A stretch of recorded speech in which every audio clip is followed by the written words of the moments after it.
Hello friends, अभी मैं discuss करूंगी एम.एस. टिटोला जी के द्वारा लिखी हुई जो एक नॉवल है पाम वाइन ड्रिंक कार्ड। तो इसके कैरेक्टर, थीम्स और उनके सिंबल्स को मैं डिस्कस करूंगी। तो फ्रेंड्स, एम.एस. टिटोला जी कौन थे? एम.एस. टिटोला जी वेस्टर्न नाइजीरिया के एक राइटर थे। और तो जब वो आठ साल के थे तो उनको एज अ सर्वेंट किसी के घर में काम करना पड़ा था। तो एम.एस. टिटोला जो है, इनका जो ये पाम वाइन ड्रिंक कार्ड जो एक नॉवल है, ये बहुत ही एक मास्टरपीस है। तो फ्रेंड्स, सबसे पहले हम इसके कैरेक्टर्स को देख लेते हैं। तो सबसे पहले आता है the drink card. Drink card कौन है? एक शराबी है। और ये जो ड्रिंक कार्ड है, इसको आदत है पाम से बने हुए वाइन को पीने के लिए, और बहुत ही वेल्दी फैमिली से बिलोंग करता है, बहुत पैसा है इसके पास। तो इसलिए इसने एक टैप्स्टर रखा हुआ है, एक नौकर रखा हुआ है, क्या करने के लिए? अपनी वाइन को प्रिपेयर करने के लिए। अब वो टैप्स्टर का भी आदी हो चुका है, क्योंकि उसको और किसी के हाथ की जो है वो वाइन जो है वो पसंद नहीं है, बल्कि वही टैप्स्टर के हाथ की वो वाइन पीता है।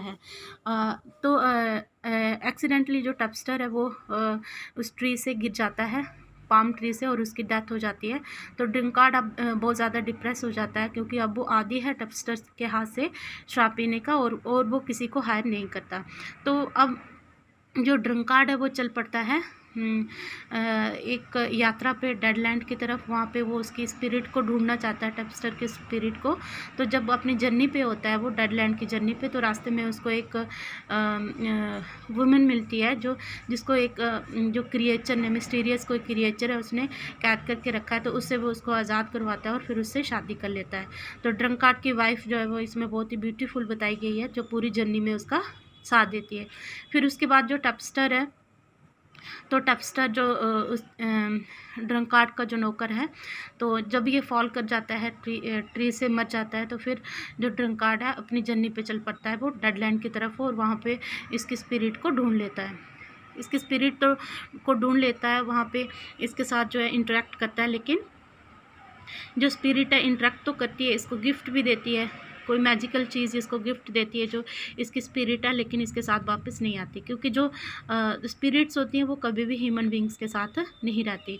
तो धीरे धीरे करके इसका जो शराब पीने की जो आदत होती है वो छूट जाती है, और एक अच्छा ह्यूमन बींग बन जाता है। यहाँ पे क्यूरियस क्रिएचर जो है वही है जिसने एक महिला को, ब्यूटीफुल महिला को कैद करके रखा था, जिसको वो ड्रिंक कार्ड जो है वो छुड़ाता है। तो फ्रेंड्स, ये थी समरी इसकी। तो इसको आप ब्रीफ में लिख सकते हो। तो इसके बाद इसके जो इम्पोर्टेंट हो जाते हैं तो वो हैं थीम्स। तो थीम्स यहाँ पे सबसे पहले तो नेचुरल रियलिज़म है। यहाँ पे आपने देखा कि जो नेचुरल वर्ल्ड है, जो रियल वर्ल्ड है, तो वो मैजिकल एलिमेंट से इंटरेक्ट कर रहा है। और यहाँ पे आपने देखा कि ड्रिंक कार्ड जो है वो एक रियल वर्ल्ड से है, लेकिन वो इंटरेक्ट किसके साथ कर रहा है? स्पिरिट के साथ कर रहा है, मिस्टीरियस क्रिएचर्स के साथ जो है वो इंटरेक्ट कर रहा है। और इस तरह से यहाँ पे एक को एग्जिस्टेंस बताया गया है सुपर नेचुरल एलिमेंट और रियल वर्ल्ड के बीच में। फिर उसके बाद इम्पोर्टेंस ऑफ मैजिक बताया गया है कि किस तरह से जो एक मैजिक काम करता है। तो इसमें वो सारा आप ऐड कर सकते हो जो उसके बीच में है, स्पिरिट और ड्रिंक कार्ड के बीच में है, मिस्टीरियस क्रिएचर वाला, आप इसको भी कर सकते हो ऐड। फिर योरुबा कल्चर को यहाँ पे रिप्रेजेंट किया है, उसको वो एक्सप्लोर करना चाहते हैं। तो ये भी एक थीम है। फिर फोकलोर होते हैं लोक कथाएँ, तो वहाँ की जो योरुबा की लोक कथाएँ उनको भी वो प्रमोट करना चाहते हैं। तो ये भी एक थीम है। एब्स्ट्रैक्ट, तो एब्स्ट्रैक्ट क्या होता है? जिस चीज़ को हम महसूस कर सकते हैं सिर्फ।